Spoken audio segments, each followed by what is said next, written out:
Can this be love I'm feeling right now? I know for certain I'm relieved right now. I don't recall ever feeling this way.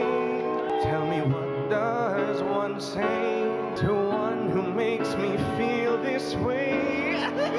Tila hindi mapigilan kiligin ang mga netizens nang biglang kumanta si Bimby Aquino sa The Age is Right na segment sa Itbulaga.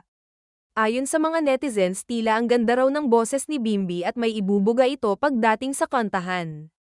Lalong lumakas ang aura ni Bimby dahil magaling din pala ito kumanta. Sadyang napaka-talented pala talaga ni Bimby Aquino at mas lalong maraming nai-I love sa kanya dahil dito. Tuluyan naman din kinilig si Riza May at ang mga host ng Itbulaga sa pangyayaring ito. Mas lalong naging masaya ang Itbulaga dahil sa naging performance ni Bimby Aquino.